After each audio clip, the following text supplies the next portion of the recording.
হ্যাঁ, এই তো রচনা দিন আপনার দিকে। হ্যাঁ হ্যাঁ, এদিকে এদিকে দাও, এদিকে দাও,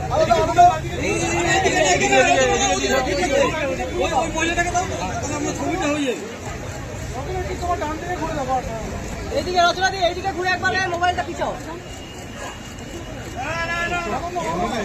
রচনা দি, এইদিকে ঘুরে রচনা দি। দিদি আপনি নিন নিন নিন নিন নিন।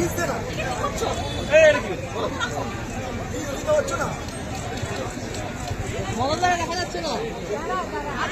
এই যে আরে ওটা মানে কি দিতে আরেকবার নিন। দাদা সবসময় মানুষের কথা পাবেন, মানুষকে আনন্দের কথা পাবেন, মানুষের পাশে থাকবেন সবসময়। তো আজকে উদ্যোগে যাতে আমি দাদার পাশে আছি সেটা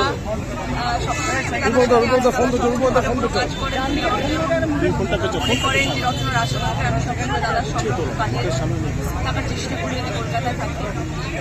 আজকে সৌভাগ্যবশত আমি ফ্রি ছিলাম এবং আমি তাদেরকে বললাম যে আপনার এই অনুষ্ঠান হচ্ছে এবং যারা আজকে আমাদের বসছেন তারা ভীষণ আনন্দে আছেন। আমি আজকে এসেছি বলে এবং সবার কাছে খাবার পরিবেশন করতে তাদের আনন্দ এবং আমার খুব ভালো লাগছে।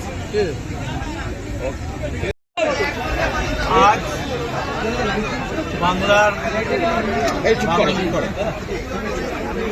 একটা অত্যন্ত প্রিয়, মধুর, পবিত্র,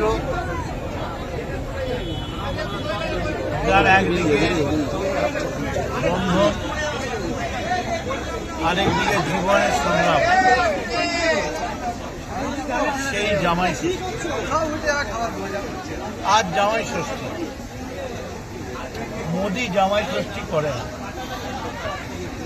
কিন্তু আমরা করি। আমি চাইবো আপনাদের মাধ্যমে মোদির কাছে এই যাক ছবি, যে কথায় কথায় বলেন আমি বাঙালি, मैं বহিরাগত নেই হুঁ, আপনি দেখুন কোনটা বাংলার সংস্কৃতি। এটাই বাংলার সংস্কৃতি। আজ জামাই ষষ্ঠীতে জামাইদের চিংড়ি, ইলিশ, দই, রসগোল্লা খাওয়ানো হবে এবং এটাই বাংলার চিরনবীন, চিরপ্রবীণ সংস্কৃতি এবং এই বাংলার সংস্কৃতির ওপরেই বাংলার ভিত, বাংলার স্তম্ভ দাঁড়িয়ে আছে। এইটা মমতা ব্যানার্জির নিজের ওয়ার্ড।